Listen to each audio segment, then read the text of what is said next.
శబరిమలపైన అయ్యప్ప కోరినట్టుగా ఆలయ నిర్మాణాన్ని అతి వేగంగా జరిపించాడు రాజశేఖర మహారాజు.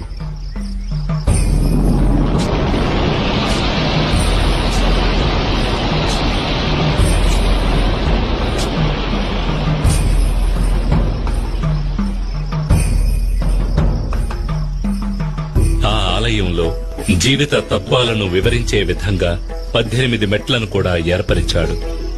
ఈ 18 పవిత్రమైన మెట్లు 18 కొండలకు, 18 మంది దేవతలకు, 18 తత్వాలకు ఆనవాలుగా ఉన్నాయి. 18 కొండలైన ఎంజిపారమల, కాళేకట్టిమల, పుదుచ్చేరిమల, కరిమల, తలైపారామల, దేవరమల, శ్రీపాదమల, మైలాడుమల, మాతంగమల, కాల్కిమల, చిట్రంబలమల, సుందరమల, నాగాంబలమల,